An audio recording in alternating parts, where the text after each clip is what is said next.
क्योंकि स्वास्थ्य के लिए हंसना बहुत जरूरी है। मुझे एक कहानी याद आ रही है, एक घटना छोटी सी, वो बता दूं अगर आप आदेश करें। जब मैं 11वीं क्लास में पढ़ता था तो मेरे साथ एक लड़की पढ़ती थी, उसका नाम था राम दुलारी। राम दुलारी को चिढ़ाते थे हम लोग, राम दुलारी सबकी प्यारी। और क्यों? उसकी चोटी बहुत लंबी थी, पैरों पे ऐसे ऐसे लहराती थी जैसे नागिन सी लहराती है। और उन दिनों एक गाना चला था, जैन साहब हमारी दुकान 2 साल से बंद पड़ी है। उस समय एक गाना चला था, उसको गाने को गा के और चिढ़ाते थे कि चाल में ठुमका, कान में झुमका, कमर पे चोटी लटके। तो राम दुलारी गाली देती थी, मरेगो कम कर, तेरी माँ ना आए, तेरी बहन ना आए, तुम मरेगो, तेरे बाप से कम जाके शिकायत। और हम डर के मारे पिताजी के पास 2-2 दिन तक नहीं जाते थे, कहीं शिकायत ना कर गई हो। एक दिन मिल गई मुझे एक मंदिर की लाइन में, और मेरे आगे ही खड़ी थी, बिल्कुल लंबी चोटी, वही सफेद रंग हो गया था उसका। 48 साल बाद मिली साहब। मैं 65 का हूँ, वो 63 की थी। 48 साल बाद मिली तो मुझे लगा कि वो ही है।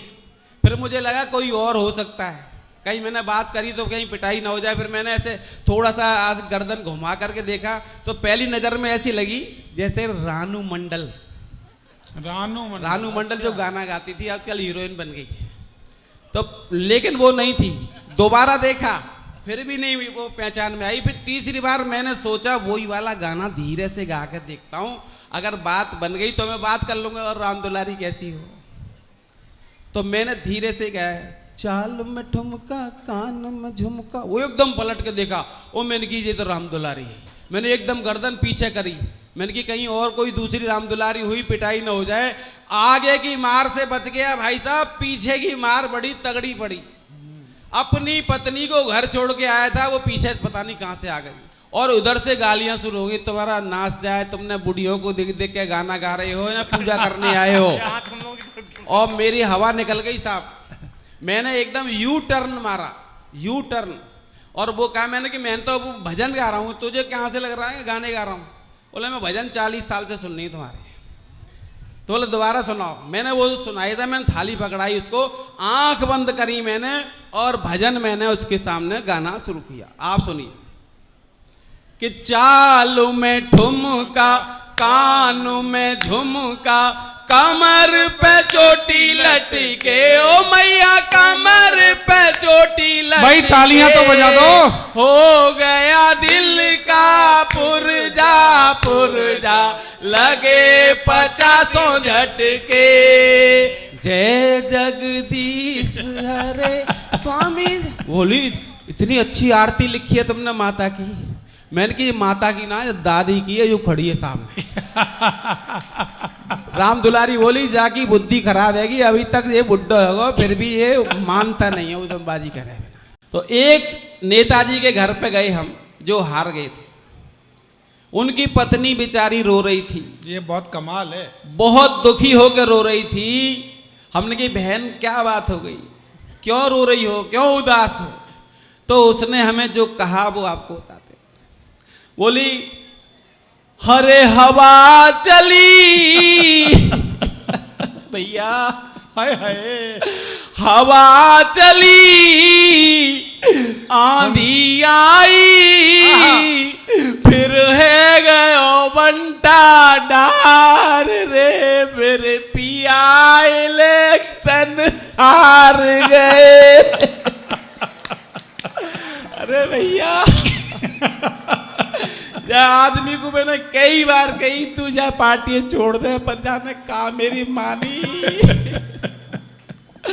अरे बहु तेरे समझाए मैंने, फिर रुमाल निकाल लिया उसने ऐसे करके। अरे बहु तेरे समझाए मैंने, मोदी से मिल आओ, और राम राम कह कह के उनके चरणन में गिर जाओ। पिया तुम एक टिकट ले आओ। अरे नहीं माने मेरी क्या सुनते जे। अरे नहीं माने सीना ताने पहुंचे पप्पू के द्वार रे मेरे पिया। भाई तालियां जोरदार बजनी चाहिए, ऐसी कविता आज तक नहीं सुनी होगी आपने। अरे अभी कल परसों यूपी में एक रो रही थी अलीगढ़ में हमारे गांव के पास। अरे बहु तेरे समझाए योगी बाबा से मिल आओ। और एक बुलडोजर लेके उनको दान पुण्य कर आओ पिया तुम एक टिकट ले आओ। अरे नहीं माने अरे मेरी क्या सुनते मैं तो 40 साल से जहाँ भोग रही हूँ। अरे नहीं माने जूता खाने पहुंचे माया के द्वार रे मेरे पिया। अरे थोड़ी सी और पिया मैंने घर बेच दियो मकान बेच दियो मेरा सत्यानाश कर दियो। एक पंजाब में रो रही थी, पंजाब में वो पंजाबी में रो रही थी। अच्छा, मेरी समझ में नहीं आ रही ये क्या रो रही है, बोलने में भी समझ में नहीं आ रही, लेकिन मैं समझ रहा था ये क्या कह रही है। वो हिंदी में जो कह रही थी, अरे बहु तेरे समझाए केजरी लाला ते बिलिया और खास खास के खुल खुल कर मफलर में घुस जाओ पिया तुम एक टिकट ले आओ। अरे नहीं माने सिर पिटवाने पहुंचे चन्नी के द्वार रे मेरे पिया।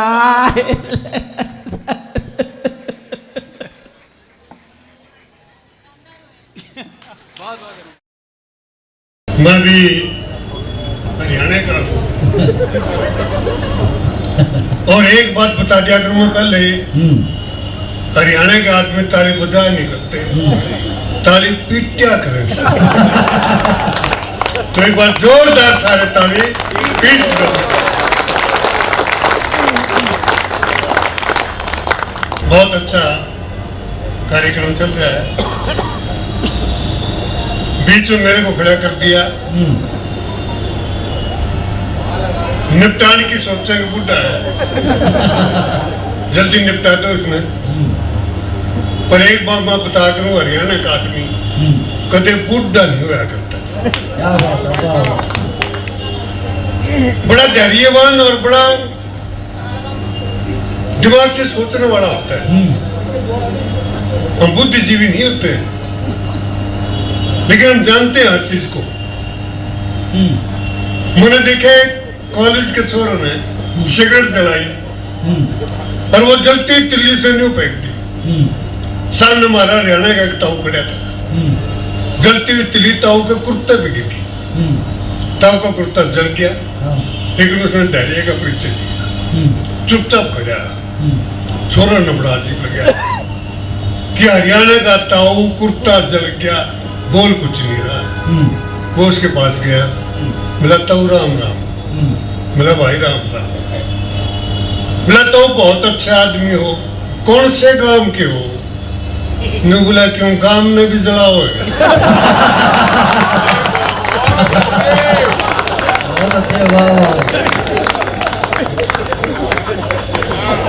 तो ये हम बिल्कुल ही धैर्यवान रहे, इसके साथ साथ हमको तक।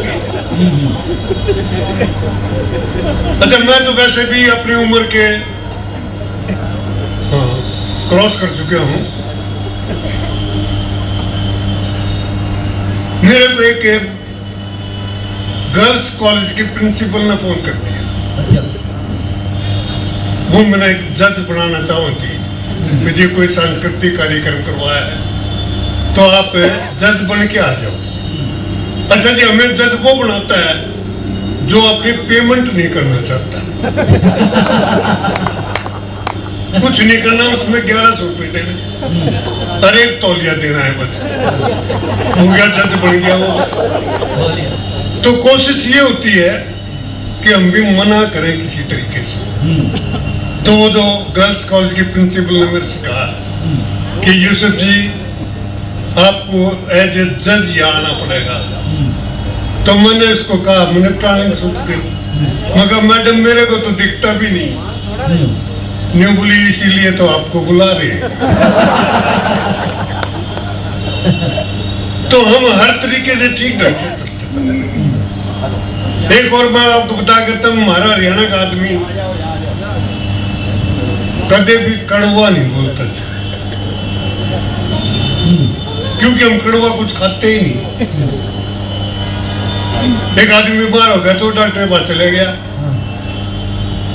डॉक्टर जब दवाई लिखने लगा तो हरियाणा का आदमी बोला, डॉक्टर साहब कड़वी दवाई मत लिखिए। अब डॉक्टर भी हरियाणा का था। जब उसने कहा कि डॉक्टर साहब कड़वी दवाई मत लिखियो, डॉक्टर बोला घेवर लिख दूं।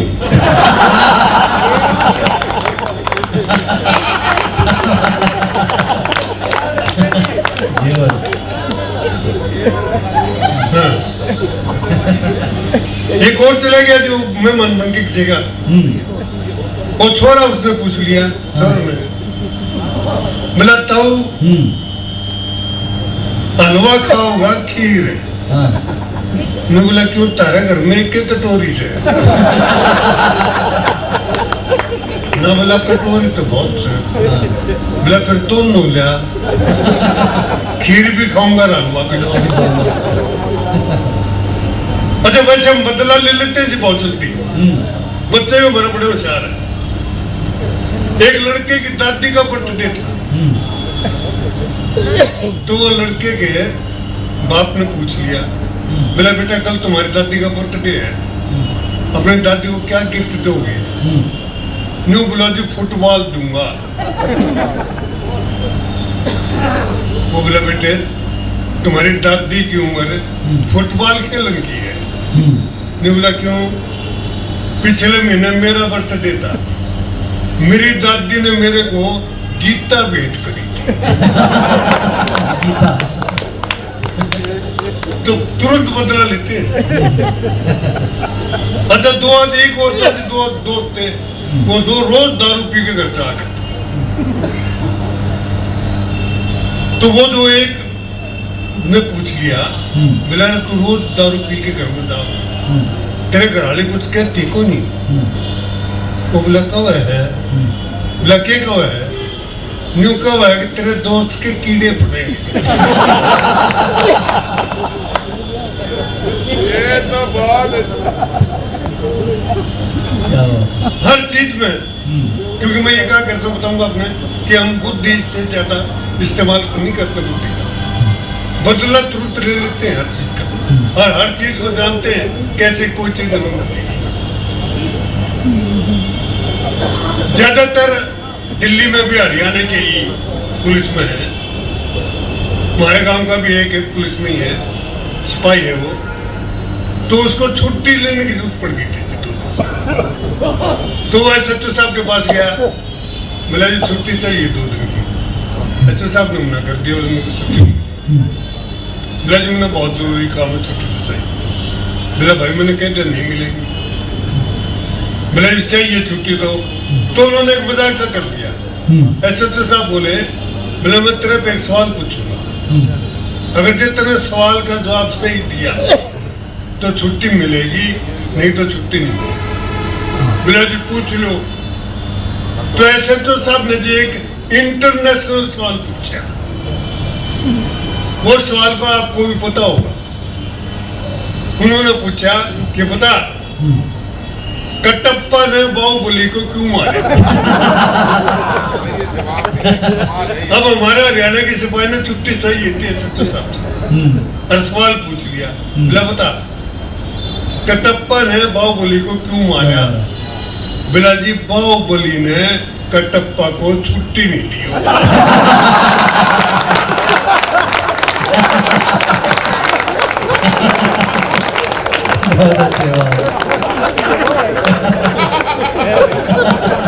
मैं बोला तुम्हें कितनी चाहिए? अब चाहिए थे 2 दिन की, जिन्हें बोला 2 हफ्ते की।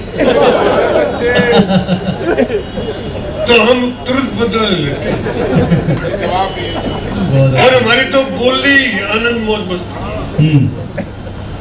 क्या मजा आता सब मैं बता करता हूँ कि ज्यादा हम बुद्धि का प्रयोग नहीं करते हरियाणा का आदमी, क्योंकि बुद्धि ही सबसे ज्यादा परेशान करती है। सही बात। हमने कोई ज्यादा ग्रंथ पढ़ लिए, कि बहुत किताबें पढ़ ली, उसका ज्ञान प्राप्त कर लिया, उससे आदमी सुखी नहीं होता है। मैंने देखा कि हरियाणा के 2 आदमी खड़े थे, एक अंग्रेज आ गया, अंग्रेज ने उससे रास्ता पूछ लिया अंग्रेजी में, अब उनको अंग्रेजी आती नहीं थी, चुपचाप खड़े रहे। फिर ने फ्रेंच में पूछा, अब जिसको अंग्रेजी नहीं आती वो फ्रेंच के जाने। फिर ने रशियन में पूछा, फिर ने जर्मन में पूछा, 4 भाषा में रास्ता पूछा। अच्छा। अब उनको एक भी नहीं आती तो वो चुपचाप खड़े रहे। तो जब वो आगे चले गया तो एक हरियाणा वाला दूसरे से बोला, बोला भाई एक बात बताऊं, हर आदमी को कोई ना कोई एक विदेशी भाषा जरूर सीखनी चाहिए, वक्त पर काम आ जाती है। दूसरा बोला, उस साले ने 4 सीख